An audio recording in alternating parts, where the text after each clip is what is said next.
Hey guys, coming to you tonight from Bernie, which for those of you that aren't from Texas is about 30 so miles northwest of San Antonio, at my parents', Easter tomorrow. Hadn't done Yesterday I had a really bad headache, and I had actually planned to come out here yesterday, but ended up staying at home, stayed in bed until like 5. I have migraines. I wouldn't classify it as a migraine, but man, was it a terrible headache. So anyway, thankfully, late last night, felt better, but just decided to stay in Austin. So drove out here this afternoon with my dogs who are in bed with me, if you hear any like doggy wrestling or doggy noises. But I'm pretty sure I left off in the story after the accident, after we've been transferred to Breckenridge Hospital, after you learn of Julie's passing, but I was kind of covering my injuries, and I forgot one major one that still bothers me to this day. I literally don't know how it's possible that I forgot it, but as well as the like 1-inch gash that I had in my left foot, my right ankle was shattered by the floorboard coming up into the car as well. So that was something that I had to wait for a while before I could have surgery due to the coma. After leaving the emergency department, supposedly I was in this like incredible hospital room that had like a pristine view of the Capitol. And this is back in the day when there couldn't be any buildings that were taller than the Texas State Capitol. So I'm sure there wasn't, there weren't any obstructions or anything. Everybody says I had this incredible view. I know I saw it, but I don't remember it. I don't remember anything from being in Breckenridge Hospital. So coma, head trauma, broken elbow, stress fractured wrist, broken ankle, some huge gashes in my legs, along with the really intense cut that I had on my foot, burns on my face. But 5 days, I come out of this coma, and I don't think I know what is happening or where I am or anything like that. My 3 best friends at the time, unfortunately, I still only talk to one of them. It came out to visit me from California. I do not remember them being there. It was right around the holidays. I don't remember it being the holidays. After I had woken up, my short-term memory was adversely affected. Here, Emma, you want under this blankie? Okay.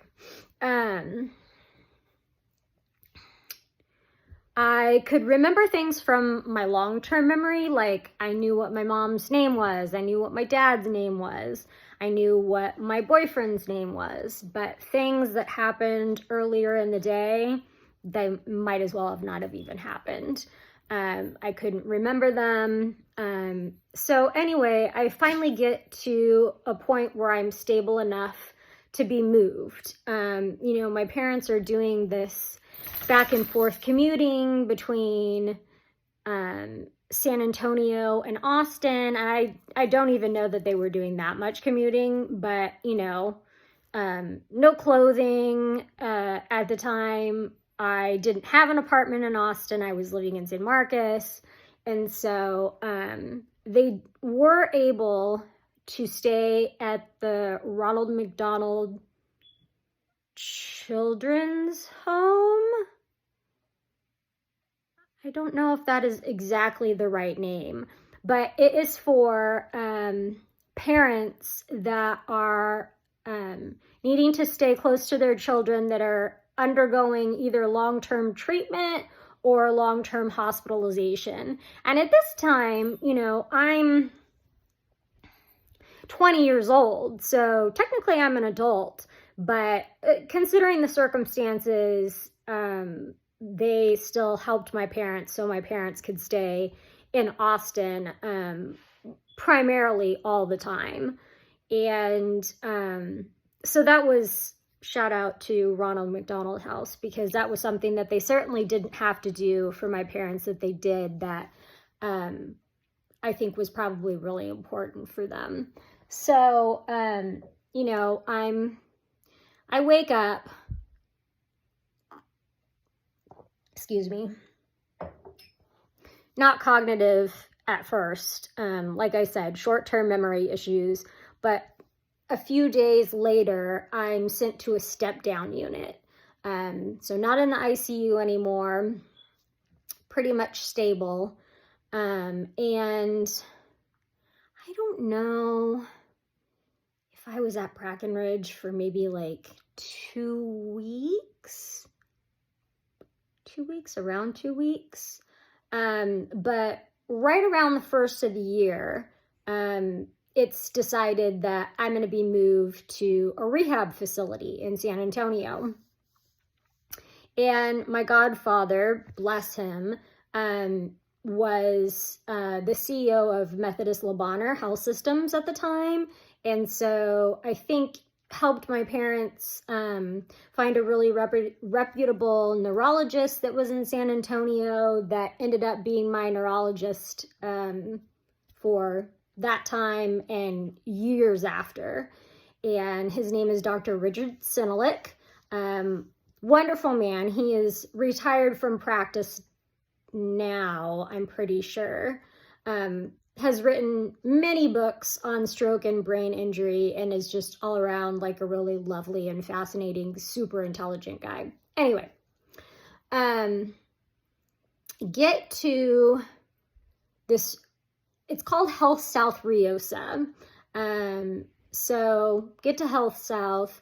I am in a locked unit, a stroke unit actually, because, you know, people that have been through brain injury, traumatic, or, you know, experienced a stroke, you know, their cognition might not be as fresh as it needs to be.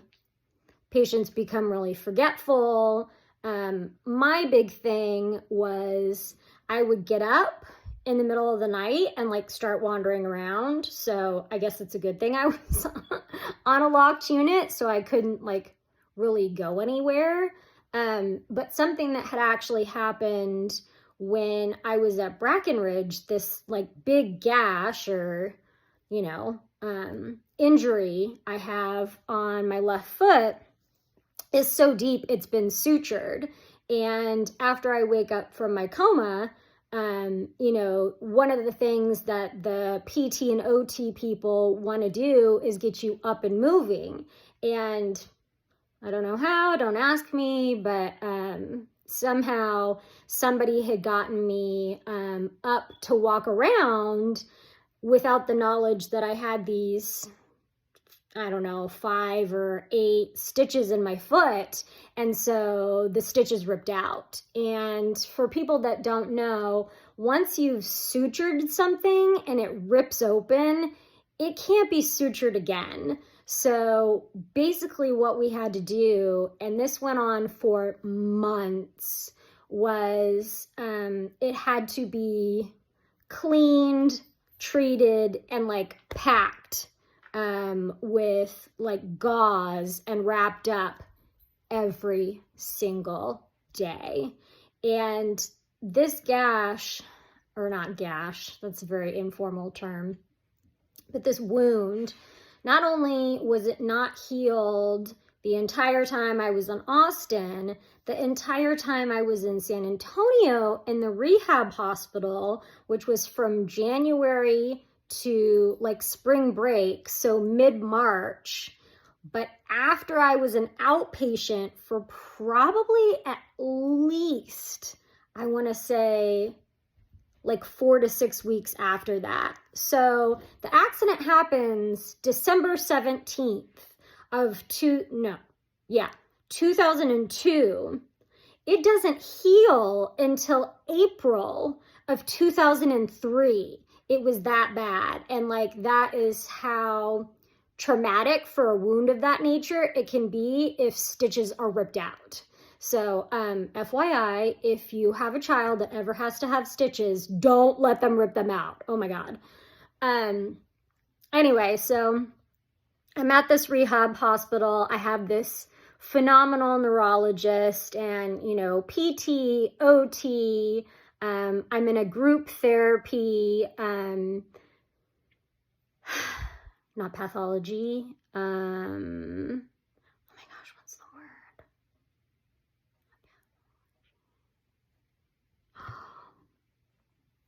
I'm forgetting the word. Speech pathologist. Ha.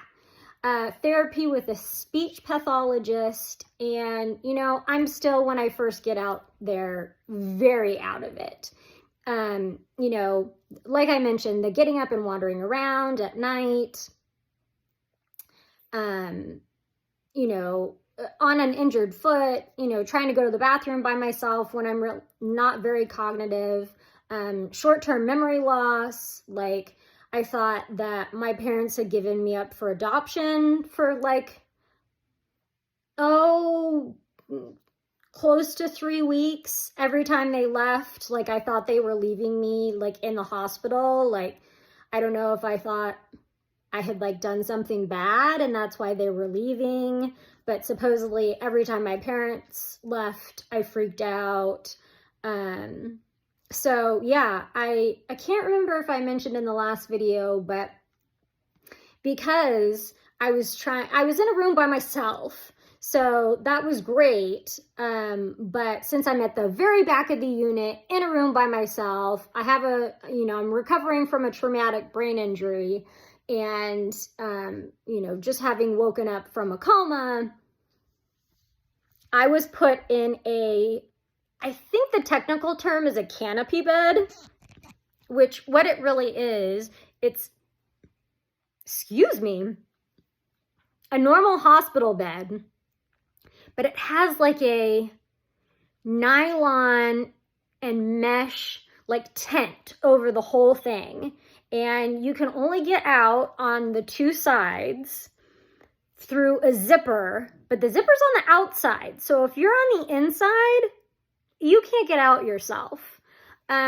So I was having, if overnight I had to go to the bathroom, I was having to page my nurse. If I was thirsty, I was having to page my nurse. If I was feeling sick, I had to page my nurse. You know, I was in such a state that I couldn't shower by myself. So anytime I needed to do anything, I had to use my call button. And if the patient to nurse ratio was always like as good as it can be, that wouldn't be a big deal. But especially overnight, that's not the case. And so occasionally I would be stuck in my bed, you know, needing something, water, or, you know, primarily the bathroom, paging my nurse. And, you know, it's like you're not getting quick service. So you're just stuck there. So that was you know, and I wasn't really still all that cognitive when that was happening. Thank God, because I don't know that that's something that I would really love to remember going through. I mean, I understand it was for my benefit, obviously, but yeah, still not great. Still 20-year-old, not knowing where I am, not knowing why I'm there. Yeah, that part of it was a lot. Especially looking back on it now, I'm like, wow. So like I said, I'm in occupational therapy. I have this broken elbow that, I've been in a coma, I've been nursing it. And so it's stuck basically at a 90-degree angle. So I'm going through, I guess scar tissue massage is the best way to describe it. Which I don't know if you've ever had scar tissue massaged before. It's not pleasant. It's really, really unpleasant. I initially started, there was a big room in this rehab center, and like half of the room was occupational therapy and half of the room was physical therapy. And so I'm out in the like occupational therapy area, and I start, I'm not hysterically crying, but I'm crying. I'm upset. I'm in pain. And it's just something that to get what I now have, range of motion, 100%, well, probably as close to 100% as possible. Back, I had to endure it. There was no other way around it. So this, tissue manipulation, electric shock therapy, if you've ever had that, like if you have a bad back or, really tense like muscles or shoulders, you've had a shoulder injury or something like that, you might have experienced that. It's not bad, but it's the way that I think I would describe it is the sensation that you have if you're getting a tattoo like colored in, or like you're having some shading done on a tattoo. Like it doesn't really hurt. It's just like incredibly tedious, and like it doesn't feel good, right? So it doesn't feel bad, but it doesn't feel good either. Which maybe that's a horrible way to describe it, but that's the best that I can think of at the moment. So I had so many consistent days where I was getting really upset and I was in a lot of pain, that my occupational therapist actually decided, I think we're going to move you into like a separate therapy room. And like, I think that it was probably, sold as like for my benefit, but I think it was really the benefit of the patients around me. So they didn't have to see me like wincing in pain and crying every single day when I was going through this. That is probably some of the most pain I have ever experienced. I know it doesn't sound like it would be that bad, but it really was. So, initially, since I have this broken ankle and this huge gash in my other foot, I can't do anything like mobile. I can't walk around or like do a bike or anything like that. And so I'm having to do physical therapy, basically laying on my back and like doing bicycle and stretching exercises and stuff that, as somebody that at the time was in really, really good shape, I thought it was, menial and pointless. Like I'm sure because of like atrophy and all of those other things that I went through when I was in a coma, it was useful, but to me, it didn't seem like it was probably doing anything that was going to benefit me in the long run. That's just my, I guess, how do you say it? Naivitas? Being naive and being young and not knowing what was actually good for me or what the best things were for me. And so, I'm in this group therapy, mainly with other patients that are survivors of stroke. So much older than me. I was, I would say at least 30 years younger than everyone else in my group. And, when you're in your 50s, 60s and above, I think your perspective is like very different after you've gone through a traumatic event like stroke than you would be in your 20s, especially in your early 20s. I mean, I had just, I wasn't even a full year into 20. And, a lot of negative, I can't, I'll nevers. And it actually, like, I, again, understand the point of the therapy, but don't really feel like it did anything for me other than kind of like pulled me down when all I was trying to do was like keep myself afloat and keep going and, push through the pain and keep doing the repetitive, boring stuff that I needed to be doing. And thankfully, once I was able to explain to my neurologist why I thought it was hindering more than it was helping, he let me stop. And while I don't think that group setting for therapy was a good match for me, I definitely think having continued on with therapy or,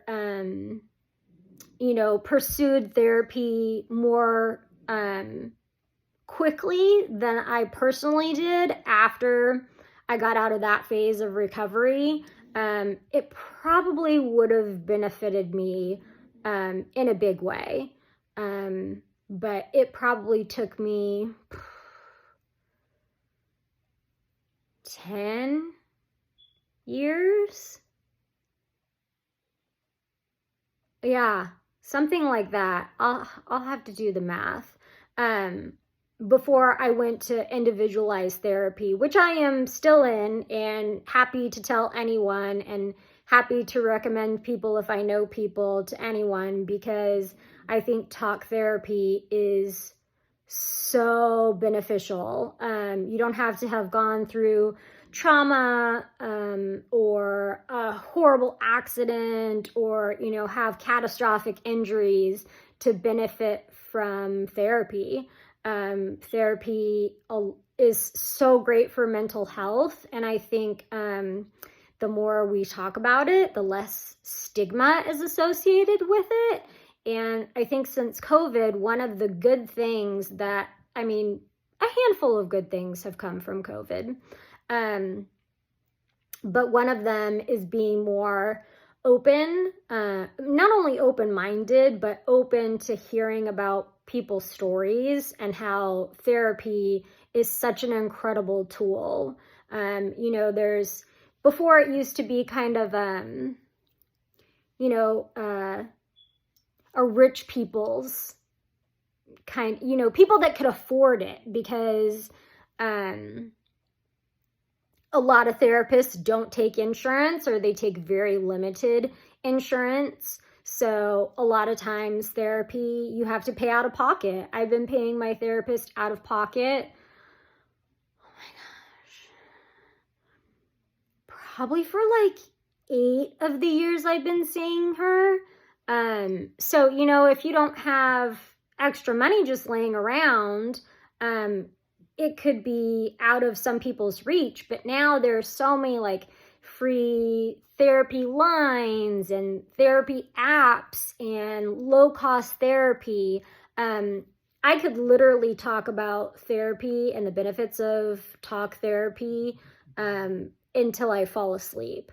But I'll leave it at that. And at 24 minutes, I think I'll cut myself off. But that's just a little bit more of my injuries and then how my injuries started to progress into recovery. So yeah, feel free, engage in the bottom, leave me a comment. Is this interesting? Is this giving you perspective that you've never had before? Have you had something like this happen to you? What was recovery like for you? Because everybody, injuries are so different and people's body chemistry is so different. Or if you just want to say hi, drop a hi down in the comments. But I will get back to this story again soon. Okay, Have a good night. Bye.